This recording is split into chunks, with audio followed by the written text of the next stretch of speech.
মানুষ তার জীবনে দুই ধরনের পরিস্থিতিকে খুব ভয় পায়। এক, কোনো কারণবশত কারোর সামনে নত হওয়া। দুই, কোনো কারণে নিজের চরিত্র থেকে, নিজের মূল্যবোধ থেকে বিচ্যুত হওয়া। এবার কেন হয় এরকম যে কথায় কথায় কারোর সামনে নত হতে হয়? কেন বারংবার নিজের চরিত্র থেকে চ্যুত হতে হয়? এরকম কেন হয়?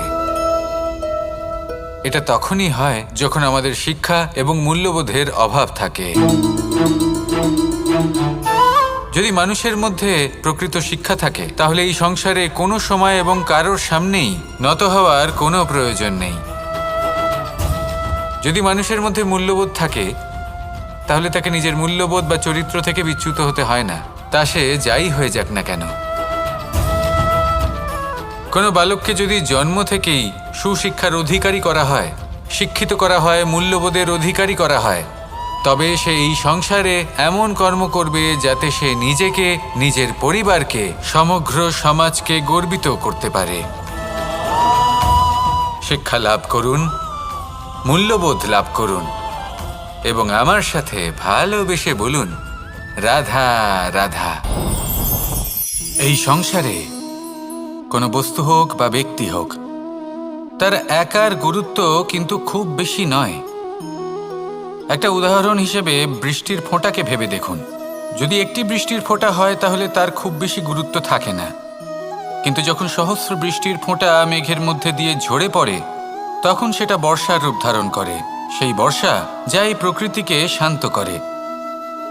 সেইভাবেই পাথরের ছোট টুকরো, তার খুব বেশি গুরুত্ব থাকে না, কিন্তু যখন অসংখ্য পাথরের টুকরো একত্রিত হয় তখন তা পর্বতের আকার ধারণ করে।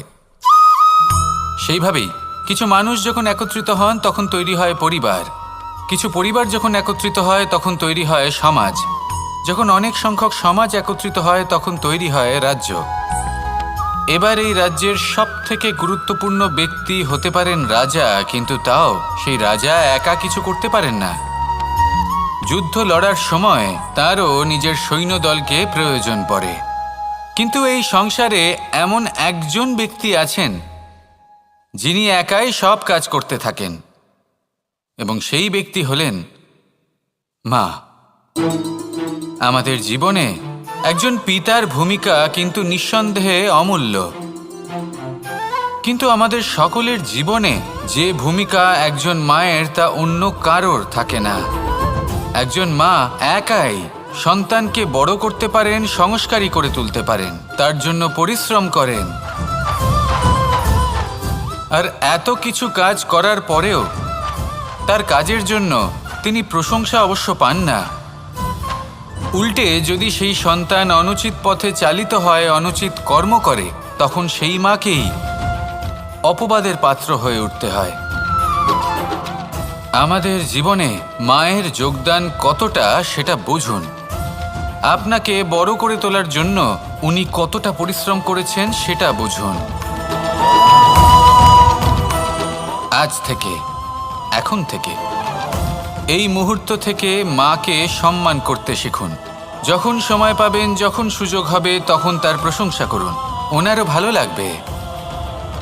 আর মায়ের এই মমতার জন্য, তার এই ভূমিকার জন্য আসুন সবাই মিলে আমরা তাকে প্রণাম করি, আর সকলে মিলে ভালোবেসে বলি, রাধা রাধা। মানুষের মানসিকতা এমন হয় যে সে যতটা করে আশা করে যে তার থেকে অনেক বেশি তার বদলে সে পাবে। দেখুন, সবকিছুই আপনার ভাবনা চিন্তার উপর নির্ভর করছে। আপনি যদি ফলের বিষয়ে ভেবে কর্ম করতে থাকেন তাহলে সেটা অনুচিত। জীবনের আসল আনন্দ হলো নিজের কর্ম করতে থাকা, ফলের চিন্তা করা উচিত নয়। যদি আপনি এরকম ভাবেন যে আমি এতটা করছি, আমার এতটা পাওয়া উচিত, সেই ভাবনা অনুচিত। যদি আপনি সেবার মানসিকতা নিয়ে কর্ম করতে থাকেন, কর্মচক্রে প্রবাহিত হন, যদি আপনি এমন ভাবনা রাখেন যে আমি এতটা পাচ্ছি তাই এর থেকে অনেক বেশি আমি কর্ম করব, তাহলে নিশ্চিতরূপে আপনি যতটা করছেন তার থেকে অনেক বেশি আপনি পাবেন, আপনার আশার থেকে অনেক বেশি আপনি পাবেন। শুধু জীবনে অনেক বেশি কাজ করতে থাকুন, ফলের চিন্তা করবেন না। আর মনে রাখবেন, এই ভাবনাই সব থেকে বড় বীজ। কর্মের উপর বিশ্বাস রাখুন, জীবনে যা যা আপনি চান সবই সুখময় হবে। আসুন আর আমার সাথে ভালোবেসে বলুন, রাধা রাধা। আপনি কখনো পর্বতের শিখরে উঠেছেন? আপনি দেখতে পাবেন পর্বতের পদতলে প্রচুর সুন্দর ফুল রয়েছে, সবুজ বনানী রয়েছে। যত আপনি ওপরে উঠতে থাকবেন তত ফুল কমতে থাকবে, সবুজ বনানী কমতে থাকবে। আরও কিছুটা ওপরে উঠলে কাঁটা জাতীয় গাছ দেখতে পাবেন, শুকনো গাছ দেখতে পাবেন। আরও যদি ওপরে ওঠেন তাহলে পাষাণ দেখতে পাবেন। আরও ওপরে উঠলে হিমখণ্ড দেখতে পাবেন। এই যে পর্বত, তা মনুষ্য জীবনের সবথেকে উত্তম উদাহরণ। মানুষ যখন সাফল্যের শিখরে পৌঁছতে চান, মহানুভবতার শিখরে পৌঁছতে চান, পথে যত আস্তে আস্তে ওপরে উঠতে থাকেন ততই ভৌতিক বস্তু তার থেকে বিচ্ছিন্ন হতে থাকে। যদি তিনি সেই ভৌতিক বস্তুগুলি ত্যাগ না করতে পারেন তাহলে কখনোই সেই স্থানে পৌঁছতে পারবেন না। আর মানুষ যদি উচিত ত্যাগ করতে পারেন, পথে অগ্রসর হতে থাকেন, এগোতে থাকেন, তাহলে একদিন না একদিন তিনি মহানুভবতার, জ্ঞানের, সাফল্যের হিমের স্বাদ অবশ্যই লাভ করবেন। মনে রাখবেন, মানব জীবনের ত্যাগ হলো অত্যন্ত গুরুত্বপূর্ণ অংশ। আসুন আমার সাথে ভালোবেসে বলুন, রাধা রাধা। আপনি কখনো কোনো বাজকে নিজের বাসা বানাতে দেখেছেন? এই বাজ যখনই কোনো বাসা বানায় তখন উঁচু গাছের ডালে বা কোনো পর্বতের শিখরে বাসা বানায়, অনেক উচ্চতায়। আর সেখানে তার সন্তানও জন্মগ্রহণ করে। যখন এই সন্তানেরা জন্মায় তখন এই বাজ খুবই ভালোবেসে এবং খুব সাবধানে এদের পালন পোষণ করে। নিজের ঠোঁট দিয়ে তাদের ঠোঁটে খাবার পরিবেশন করে। কিন্তু যেই সেই সন্তানেরা হৃষ্টপুষ্ট হয়ে যায় এবং সেই কথা বাজ নিজে বুঝতে পেরে যায়, সেই বাজ নিজেই সেই বাসা ছিন্ন ভিন্ন করে দেয়। সেই সন্তান যাদের সবেমাত্র ডানা গজিয়েছে, কিভাবে উড়তে হয় তারা জানে না, সেই সন্তানগুলিকে উচ্চতা থেকে ঠেলে দেয়। সেই সন্তান প্রথমে ভয়ভীত হয়ে যায়। তারা সামনে মৃত্যুকে দেখতে পেয়ে ভয়ের কারণে তাদের ডানা ঝাপটাতে থাকে। আর সেই প্রক্রিয়াতেই সেই সন্তানগুলি উড়তে শুরু করে দেয়। এবার এই ঘটনায় আমরা কি শিক্ষা পেতে পারি? এটাই, যদি আপনি মাতা পিতা হন তাহলে নিজের সন্তানকে অবশ্যই স্নেহ করুন, কিন্তু তাদেরকে নিজের আঁচলের তলায় বেঁধে রাখবেন না। যদি আপনি চান আপনার সন্তান জীবনে উন্নতি করুক, তাহলে নিজের মুঠো থেকে তাদের স্বতন্ত্র করে দিন। এই সংসারে সংঘর্ষ করতে দিন। সেই সন্তান নিজেই বুঝতে পারবে যে জন্মের সময় পাওয়া ডানা কি করে ব্যবহার করতে হয়। আর আপনার চোখের সামনে আপনার সন্তান এই আকাশে উড়তে থাকবে। তাহলে আসুন আমার সাথে ভালোবেসে বলুন, রাধা রাধা। এই সংসারে সব থেকে বড় ব্যক্তি কে? আপনি বলবেন, এই কেমন ধরনের প্রশ্ন? কিন্তু এটা হলো সব থেকে উচিত প্রশ্ন।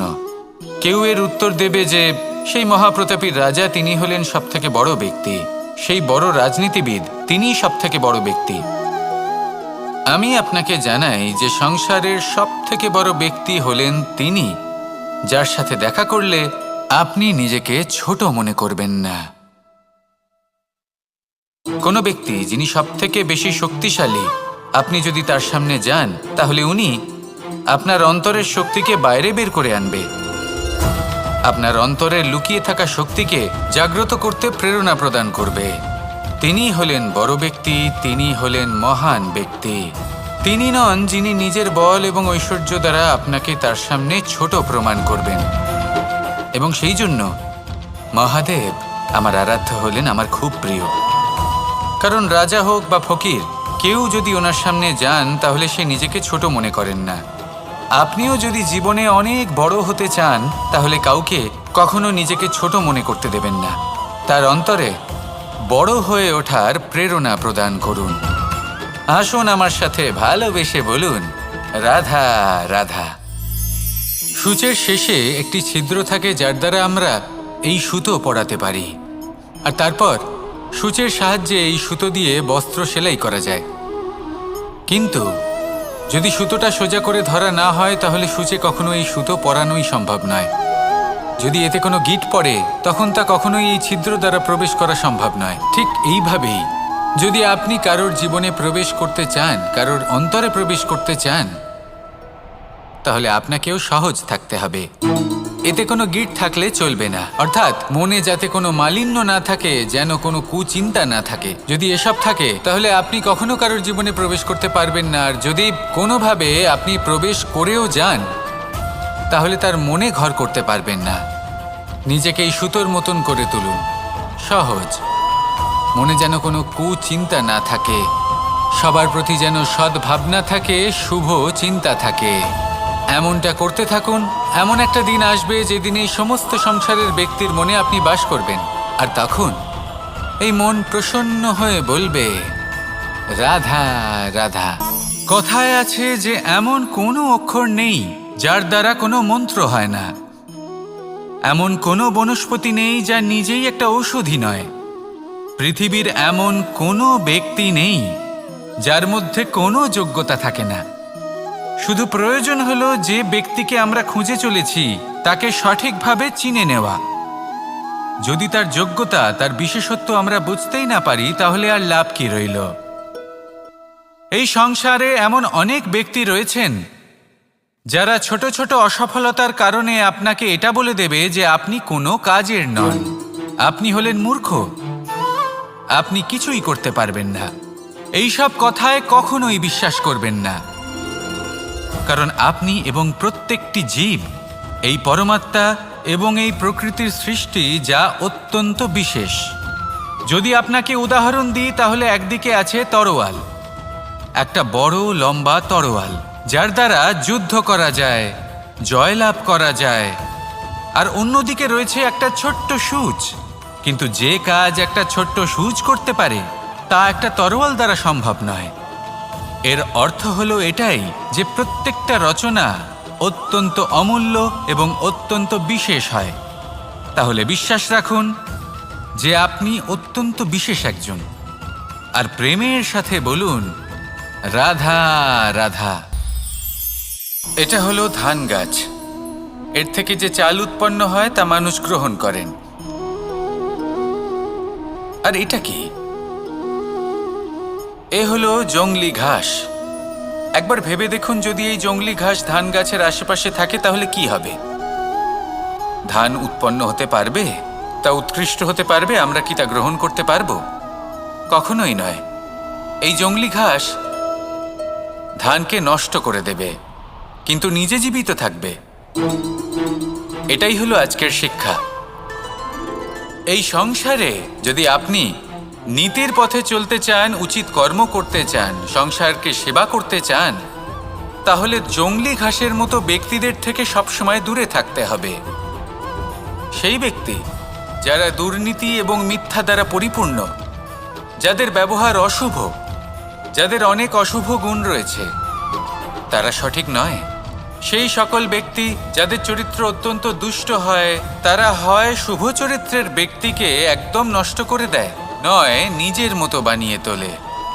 তাই যদি আপনি নীতির পথে চলতে চান, এই সংসারের জন্য শুভ কর্ম করতে চান, তাহলে সেই সঙ্গ লাভ করুন যে সঙ্গ জ্ঞানে পরিপূর্ণ, যাদের মধ্যে অনেক গুণ আছে, যাদের থেকে প্রতিদিন কিছু শিখতে পারবেন।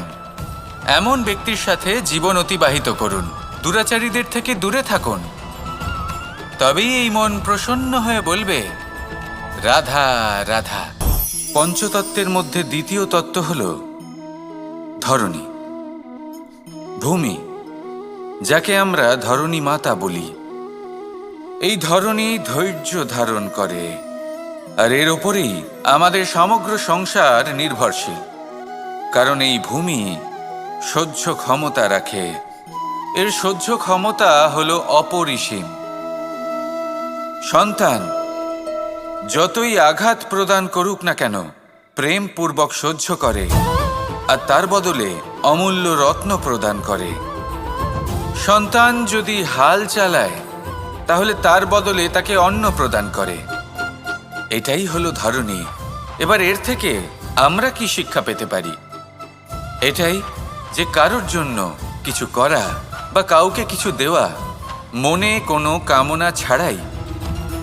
আর এই কথাটা বুঝে যান, যদি কারোর জন্য কামনা না রেখে বা কোনো পাওয়ার আশা না রেখে কারোর জন্য কিছু করেন বা কারোকে কিছু দেন, যদি এটা আপনি শিখতে পারেন তবে আপনি ভালোবাসতে শিখে গেছেন।